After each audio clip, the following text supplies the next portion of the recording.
Capítulo 9. Educación y religión. Pregunta. Este es un asunto muy complejo, Su Majestad. Volvamos a la discusión de temas más sencillos y más concretos, que es probable que le interese a la mayoría de las personas. Estoy interesado en discutir las cosas que hacen que la gente sea feliz y miserable, rica y pobre, enferma y saludable. En resumen, me interesa todo lo que pueda ser utilizado por los seres humanos para hacer que la vida pague dividendos satisfactorios por el esfuerzo que hacemos para vivir. Muy bien. Seamos claros, entonces. Ya captó mi idea, Su Majestad. Tiende a distraerse en detalles abstractos que la mayoría de las personas no pueden ni comprender ni utilizar en la solución de sus problemas. ¿Por casualidad podría ser eso un plan definido de usted para responder a mis preguntas con respuestas indefinidas? Si ese es su plan, es un truco muy astuto, Su Majestad, pero no funcionará.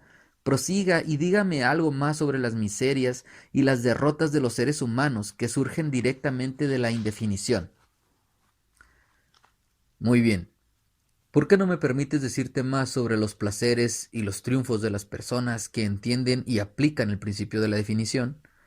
Su Majestad, observo que algunas veces las personas con un plan y propósito definidos obtienen lo que piden de la vida, solo para descubrir cuando lo obtienen que ya no lo quieren. ¿Entonces qué?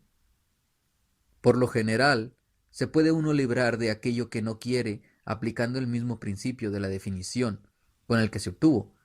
Una vida que se vive con plenitud de ánimo, complacencia y felicidad, siempre se desprende de todo lo que no quiere. Cualquiera que se rinde a la contrariedad por lo que no quiere, no es decidido, es un indeciso. Muy bien, Su Majestad. ¿Qué pasa con los matrimonios que dejan de quererse? ¿Deben separarse o es verdad que todos los matrimonios son creados en el paraíso y que los contrayentes están por lo tanto atados por siempre en su convenio, aun y cuando pueda probarse que para ambos es un mal convenio? Primero, déjame corregir ese viejo dicho de que todos los matrimonios son creados en el paraíso. Sé de algunos que fueron creados de mi lado de la cerca. Las mentes que no están en armonía nunca deben de ser obligadas a permanecer juntas en matrimonio o en ninguna otra relación. La fricción y todas las formas de discordancia entre las mentes llevan inevitablemente al hábito de la indecisión y, por supuesto, a la indefinición. Su Majestad, ¿no están todas las personas algunas veces atadas a otros por una relación obligada que la convierte en impráctica para que tomen de la vida lo que más desean? Obligación es una de las palabras más denostadas y malentendidas que existen. La primera obligación de todo ser humano es consigo mismo. Toda persona se debe a sí misma la obligación de saber cómo vivir una vida plena y feliz. Más allá de esto, si uno tiene tiempo y energía no necesaria en el cumplimiento de sus propósitos o deseos, puede asumir la responsabilidad de ayudar a otros. Muy bien, Su Majestad. Le voy a hacer una pregunta más. ¿No es esa una actitud egoísta y no es el egoísmo una de las causas del fracaso para encontrar la felicidad? Sostengo con mi afirmación que no hay obligación mayor que la que uno tiene consigo mismo. Pregunta Su Majestad, ¿acaso un niño no les debe algo en calidad de obligación a sus padres que le dieron la vida y sustento durante sus días de desvelamiento? Para nada. Al contrario, los padres les deben a sus hijos todo lo que pueden darles a modo de conocimiento. Fuera de eso, los padres con frecuencia estropean en vez de ayudar a sus hijos por medio de un falso sentido del deber que los incita a complacer a sus hijos en vez de obligarlos a buscar y adquirir conocimiento de primera mano. Su Majestad, veo a lo que se refiere. Su teoría es que demasiada ayuda lanzada al joven lo incita a dejarse llevar y volverse indeciso en todos los aspectos. ¿Tú crees que la necesidad es maestra de la gran sagacidad? ¿Que la derrota carga consigo una virtud equivalente? ¿Que los obsequios de toda naturaleza no ganados pueden convertirse en una maldición en vez de una bendición? ¿Es correcto? Has establecido perfectamente mi ideología. Mi opinión no es teoría, es un hecho. Su Majestad, entonces, ¿usted no apoya la oración como un medio de alcanzar los fines deseados? Por el contrario, yo apoyo la oración, pero no el tipo de oración que consiste en palabras vacías, implorantes e insignificantes. El tipo de oración contra la que estoy indefenso es la oración de la definición de un propósito. Su Majestad, nunca pensé en la definición de un propósito como una oración. ¿Cómo puede ser? La definición es, en efecto, el único tipo de oración en el que uno puede confiar. Lo coloca en camino de utilizar el compás hipnótico para alcanzar los fines determinados, por el mero acto de apropiarse de él, en el gran almacén universal de la inteligencia infinita. La apropiación, en caso de que estés interesado, se lleva a cabo a través de la definición de un propósito, persiguiendo de manera persistente. Su Majestad, ¿por qué la mayoría de las oraciones fallan? No es así. Todas las oraciones atraen aquello por lo que oramos. Pero acaba usted de decir que la definición de un propósito es el único tipo de oración en el que podemos confiar. Ahora dice que todas las oraciones traen resultados. ¿Qué quiere decir? No hay ninguna inconsistencia. La mayoría de las personas que rezan recurren a la oración solo después de que todo lo demás falla.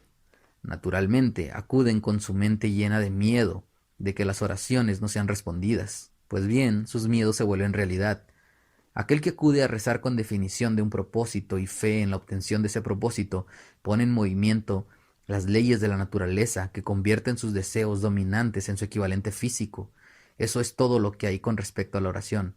Una forma de oración es negativa y atrae solo resultados negativos. Una forma es positiva y atrae resultados definidos y positivos. ¿Podría algo ser más simple? Las personas que gimotean y ruegan a Dios que asuma la responsabilidad de todos sus problemas y que les provee de todas las fuerzas y todas las necesidades y lujos de la vida son demasiado perezosas para producir lo que desean y convertirlo en realidad a través del poder de sus propias mentes. Al escuchar a una persona rezar por algo que debería procurarse por sus propios esfuerzos, puedes estar seguro de que estás escuchando a un indeciso. La inteligencia infinita favorece solo a aquellos que comprenden y se adaptan a sus leyes. Esta no discrimina entre un buen carácter o una agradable personalidad. Esto ayuda a que las personas negocien su camino por la vida de manera más armónica entre sí. Sin embargo, la fuente a partir de la cual la oración es respondida no queda adherida con plumas finas. La ley de la naturaleza es: conoce lo que quieras, adáptate a mis leyes y lo tendrás. ¿Acaso eso coincide con las enseñanzas de Cristo, Su Majestad? Perfectamente, también coincide con las enseñanzas de todos los filósofos realmente extraordinarios. Pregunta, ¿su teoría de la definición coincide con la ideología de los hombres de ciencia? La definición es la principal diferencia entre un científico y un indeciso. A través del principio de la definición de un propósito y un plan, el científico obliga a la naturaleza a entregar los secretos más profundos. Fue a través de este principio que Edison descubrió el secreto de la máquina parlante, de la luz eléctrica incandescente y de una veintena de otros benefactores para la humanidad. Su Majestad, entonces puedo entender que la definición es el primer requisito para alcanzar el éxito en todos los proyectos terrenales, ¿es correcto? Exactamente. Cualquier cosa que les enseñe a las personas a analizar los hechos y los coordine en planes definidos a través del pensamiento veraz resulta difícil en mi profesión. Si este anhelo por el conocimiento determinado que ahora se extiende por el mundo prosigue, mi negocio se hará pedazos dentro de unos cuantos siglos. Me alimento de la ignorancia, la superstición, la intolerancia y el miedo, pero no puedo levantarme de entre el conocimiento determinado, debidamente organizado, en planes definidos, en las mentes de aquellos que piensan por sí mismos. Su Majestad, ¿por qué no controla la omnipotencia y realiza todas las tareas a su manera? También podrías preguntar por qué la porción negativa del electrón no controla la porción positiva y lleva a cabo todas las tareas. La respuesta es que tanto las cargas positivas y negativas de energía son necesarias para que exista un electrón. Uno se encuentra equilibrado equitativamente en contra del otro, estacionado, por así decir. Así lo está con lo que ustedes llaman omnipotencia, y yo. Representamos las fuerzas positivas y negativas de todo el sistema de universos y estamos equilibrados equitativamente uno en contra del otro. Si este poder de equilibrio fuese desplazado al grado más bajo, todo el sistema de universos sería rápidamente reducido a una masa de materia inerte. ¿Ahora sabes por qué no puedo tomar el control de todo el asunto y dirigirlo a mi manera? Muy bien, Su Majestad, si lo que dice usted es verdad, posee exactamente el mismo poder que la omnipotencia, ¿es cierto? Es correcto. Mi oposición ustedes la llaman omnipotencia. Se expresa a través de las fuerzas que ustedes llaman el bien, las fuerzas positivas de la naturaleza. Yo me expreso a través de las fuerzas que ustedes llaman el mal, las fuerzas negativas. Tanto el bien como el mal coinciden con la existencia. Una es tan importante como la otra. Su Majestad, entonces la doctrina de la predestinación es válida. Las personas nacen para triunfar o fracasar, para ser miserables o felices, para ser buenas o malas, y no tienen nada que ver con esto, ni pueden modificar su naturaleza. ¿Eso es lo que afirma? Definitivamente no. Todo ser humano posee un amplio marco de elección tanto en sus pensamientos como en sus acciones. Todo ser humano puede utilizar su cerebro para recibir y expresar pensamientos positivos o puede utilizarlo para expresar pensamientos negativos. Su elección en este importante asunto define toda su vida. Su Majestad, por lo que ha dicho usted, puedo pensar que los seres humanos poseen mayor libertad de expresión que usted o su oposición, ¿es correcto? Eso es cierto. La omnipotencia y yo estamos limitados por leyes de la naturaleza que son inmutables. No podemos expresarnos de ninguna manera que no coincida con esas leyes. Entonces es verdad que el hombre posee derechos y privilegios que no son accesibles ni a la omnipotencia ni al diablo. ¿Eso es verdad? Sí, eso es verdad. Pero también podrías haber añadido que el hombre aún no es completamente consciente de este potencial poder. El hombre sigue considerándose como algo parecido a los gusanos de la tierra, cuando en realidad tiene más poder que todas las otras cosas vivientes juntas. Pregunta, ¿la definición de un propósito parece ser una panacea para todas las maldades del hombre? Quizá no, pero puedes estar seguro de que nadie se volverá autodeterminante sin ella. ¿Por qué no se les enseña a los niños la definición de un propósito en las escuelas públicas, Su Majestad?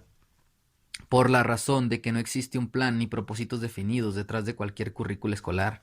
Los niños son enviados a la escuela a sumar créditos y aprender a memorizar y no para aprender lo que desean de la vida. Pregunta Su Majestad, ¿qué tan bueno es un crédito escolar si no se puede convertir en las necesidades materiales y espirituales de la vida? Yo soy solo el diablo, no un adivinador de acertijos. Perdón, Su Majestad, puedo deducir por todo lo que usted dice que ni las escuelas ni las iglesias preparan a los jóvenes del mundo con un conocimiento práctico de sus propias mentes. ¿Hay algo más importante para el ser humano que la comprensión de las fuerzas y circunstancias que influyen en su propia mente? Lo único de permanente valor para cualquier ser humano es el conocimiento permanente de su mente. Las iglesias no permiten que una persona indague sobre las posibilidades de ésta y las escuelas no las reconocen. Pregunta Su Majestad, ¿no está siendo usted un poco duro con las escuelas y las iglesias? No, simplemente las estoy describiendo como son, sin sesgos ni prejuicios. Su Majestad, ¿no son las escuelas y las iglesias sus acérrimos enemigos? Sus líderes quizás piensen que lo son, pero a mí me impresionan solo los hechos. La realidad es esta, si es que sabes saberla.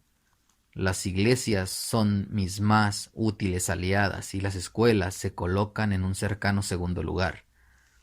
Su Majestad, ¿sobre qué bases específica o generales hace usted esta afirmación? Sobre la base de que tanto las iglesias como las escuelas me ayudan a convertir a las personas en el hábito de la indecisión. Su Majestad, ¿se da usted cuenta de que su denuncia es sustancialmente una arrolladora acusación a las dos instituciones de mayor importancia y que han sido responsables de la civilización en su forma actual? ¿Que así me doy cuenta? Hombre, me regodeo de ello. Si las escuelas les hubieran enseñado a las personas a pensar por sí mismas, ¿dónde estaría yo ahora? Su confesión desilusionará a millones de personas cuya única esperanza de salvación se encuentra en sus iglesias. ¿No es algo cruel hacerles esto, Su Majestad? La mayoría de las personas no estarían mejor viviendo en la placidez de la ignorancia que conociendo la verdad sobre usted. ¿A qué te refieres con el término salvación? ¿De qué están siendo salvadas las personas? La única manera de experimentar la salvación para cualquier ser humano es aquella que surge del reconocimiento del poder de su propia mente. La ignorancia y el miedo son los únicos enemigos de los que los hombres necesitan salvarse. Su Majestad, parece que para usted nada es sagrado. Te equivocas. Para mí es sagrado aquello que me domina, aquello a lo que temo. ¿Qué es eso, Su Majestad? El poder del pensamiento independiente respaldado por la definición de un propósito. Entonces no le teme a muchas personas, solo a 2 de cada 100 para ser exactos. Yo controlo a todos los demás.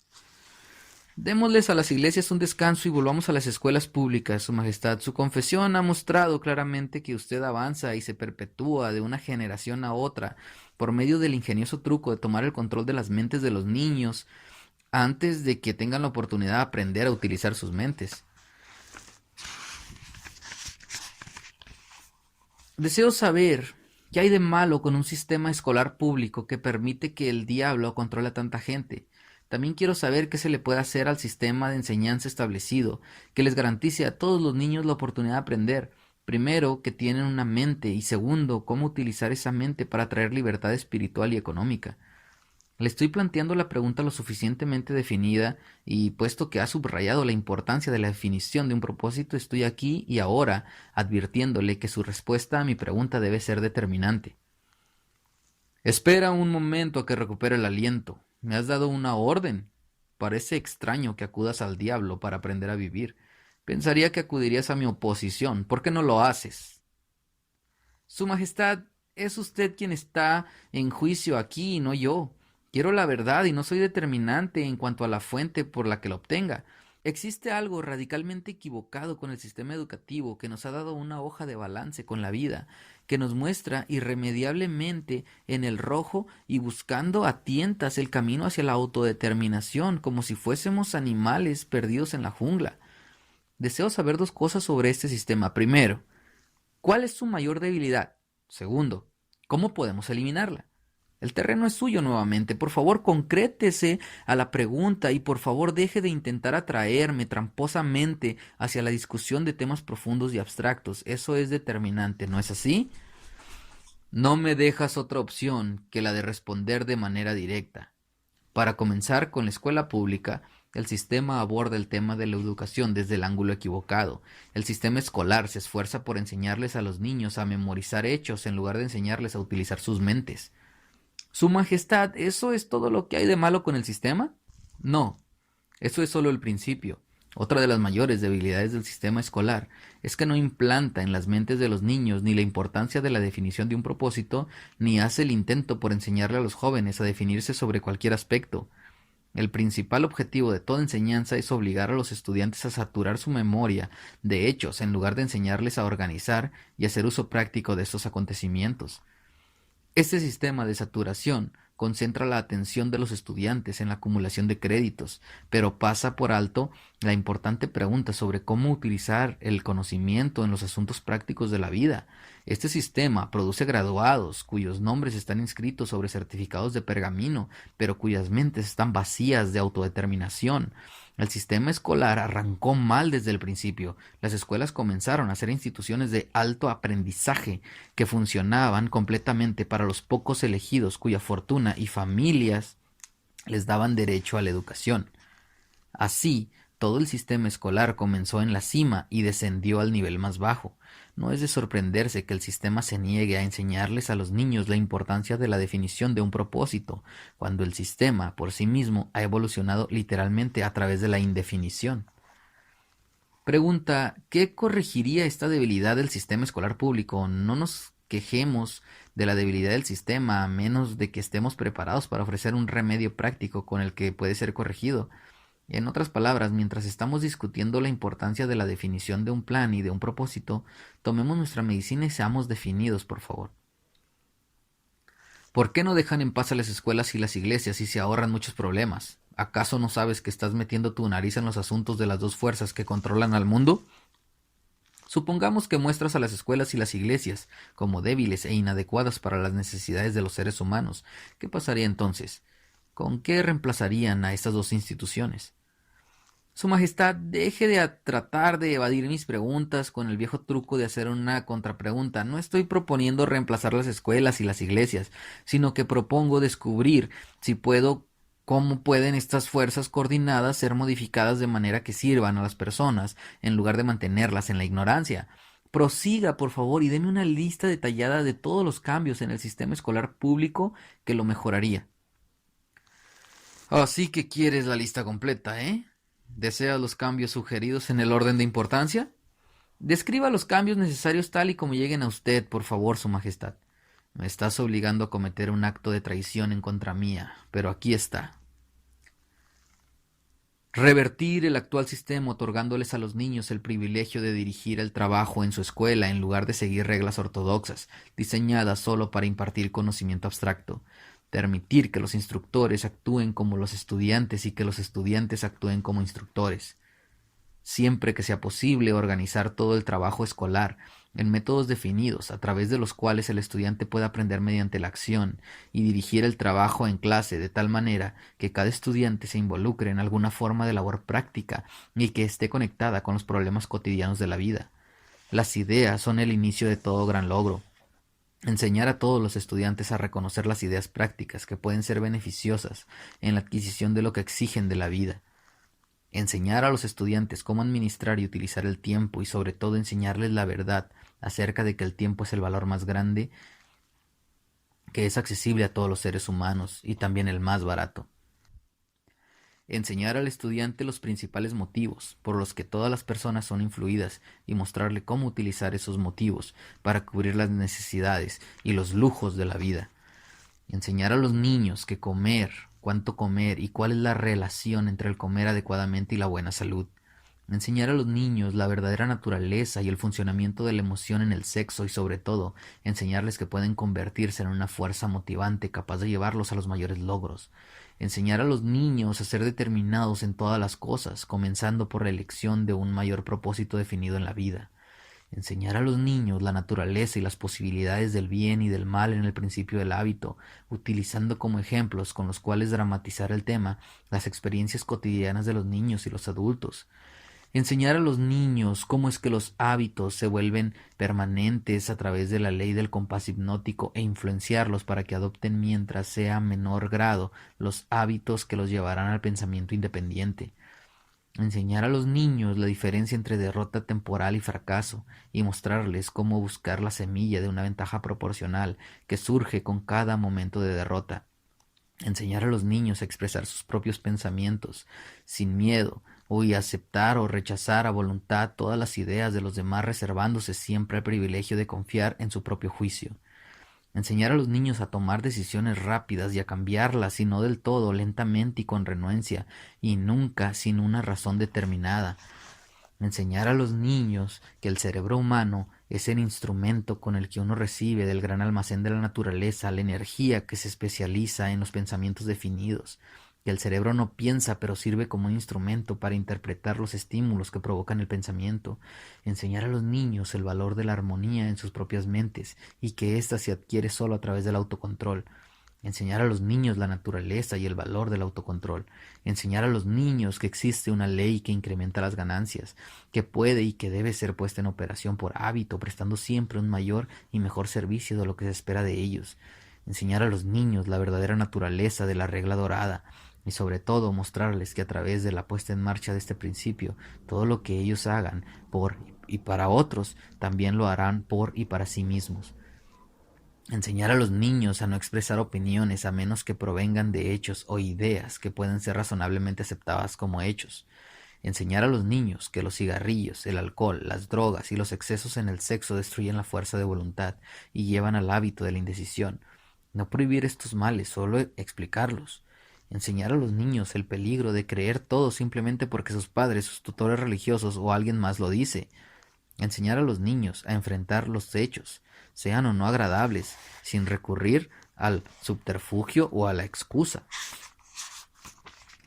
Enseñar a los niños a promover el uso de su sexto sentido a través del cual las ideas se presentan por sí mismas en sus mentes provenientes de fuentes desconocidas y analizar todas esas ideas cuidadosamente.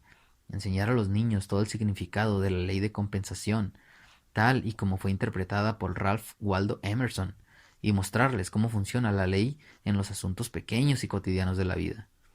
Enseñar a los niños que la definición de un propósito respaldada por planes definidos y aplicados de manera persistente y continua es la forma más eficaz de oración accesible a los seres humanos. Enseñar a los niños que no existe problema que no tenga una adecuada solución y que la solución a menudo se encuentra en la circunstancia que crea el problema. Enseñar a los niños que sus verdaderas limitaciones son aquellas que ellos implantan o que permiten que otros implanten en sus propias mentes. Ese hombre puede obtener lo que cualquier hombre puede concebir y creer.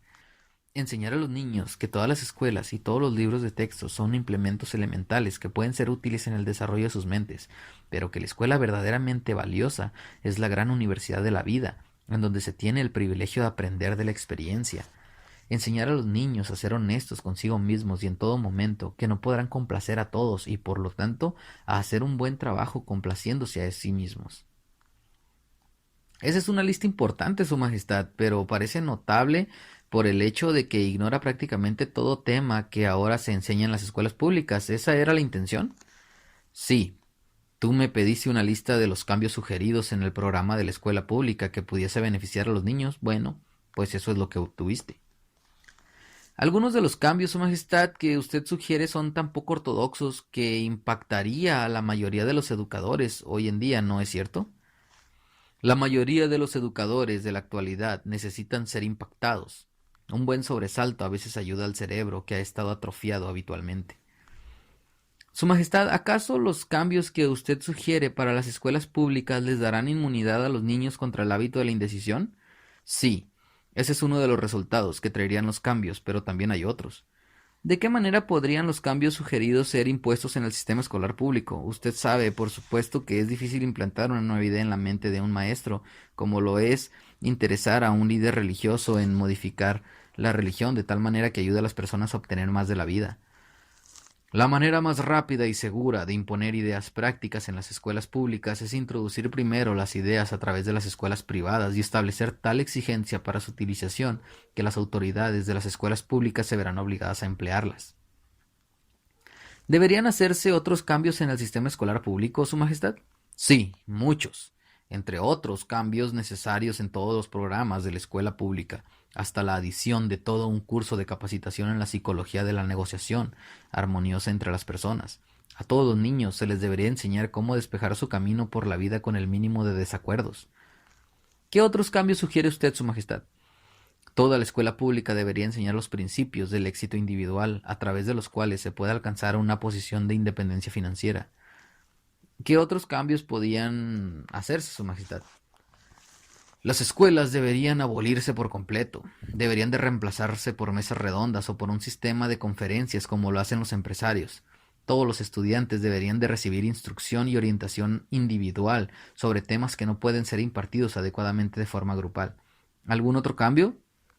Toda escuela deberá tener un grupo auxiliar de instructores formado por profesionistas, empresarios, científicos, artistas, ingenieros y periodistas, cada uno de los cuales impartiría a todos los estudiantes un conocimiento práctico de propia profesión, negocio u ocupación. Esta enseñanza debería ser conducida a través de un sistema de conferencias a fin de ahorrarles tiempo a los instructores.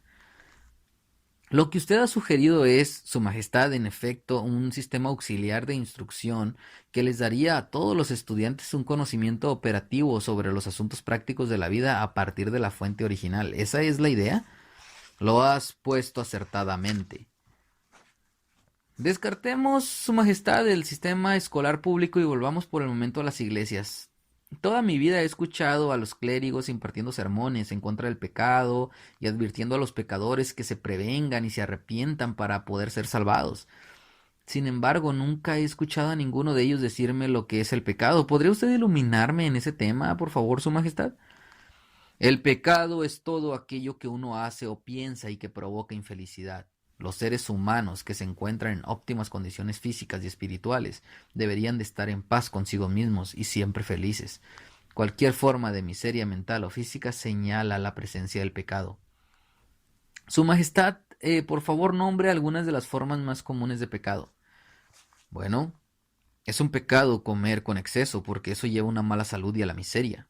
Es un pecado la sobreindulgencia en el sexo porque eso destruye la fuerza de la voluntad y conduce al hábito de la indecisión. Es un pecado permitir que la mente de uno sea dominada por pensamientos negativos de envidia, avaricia, miedo, odio, intolerancia, vanidad, autocompasión o desánimo, porque estos estados mentales conducen al hábito de la indecisión. Es un pecado hacer trampa, mentir y robar, porque estos hábitos destruyen el respeto por uno mismo, dominan la conciencia y conducen a la infelicidad. Es un pecado permanecer en la ignorancia porque eso conduce a la pobreza y a la pérdida de la confianza en uno mismo. Es un pecado aceptar de la vida cualquier cosa que uno quiera porque esto demuestra una imperdonable pereza para utilizar la mente. Su Majestad, ¿es un pecado divagar por la vida sin un objetivo, proyecto o propósito definidos? Sí, porque este hábito conduce a la pobreza y destruye el privilegio de la autodeterminación. Asimismo, lo despoja a uno del privilegio de utilizar la propia mente como un medio de contacto con la inteligencia infinita. ¿Es usted la principal fuente de inspiración del pecado, Su Majestad? Sí, es mi tarea ganar el control de las mentes de las personas en toda forma posible. ¿Puede usted controlar la mente de una persona que no comete ningún pecado, Su Majestad? No puedo, porque esa persona nunca permite que su mente sea dominada por ninguna forma de pensamiento negativo. No puedo introducirme en la mente de alguien que nunca comete pecados, ya no digamos controlarla. Su Majestad, ¿cuál es el pecado más común y más destructivo? El miedo y la ignorancia, sin duda. ¿Tiene algo más que añadir a la lista, Su Majestad? No hay nada más que añadir. Su Majestad, ¿qué es la fe? La fe es un estado mental en el cual uno reconoce y utiliza el poder del pensamiento positivo como un medio por el cual se entra en contacto y hace uso del almacén universal de la inteligencia infinita a voluntad. Su Majestad, en otras palabras, ¿la fe es la ausencia de todas las formas de pensamiento negativo? ¿Esa es la idea? Sí, esa es otra manera de describirla. ¿Posee un indeciso la capacidad para utilizar la fe, Su Majestad? Puede tener la capacidad, pero no utiliza. Todos poseen el potencial para despejar su mente de todos los pensamientos negativos y así beneficiarse con el poder de la fe. Su Majestad, poniéndolo de otra forma, la fe es la definición de un propósito respaldado por la convicción en la obtención del objeto de ese propósito. ¿Eso es correcto? Exactamente esa es la idea.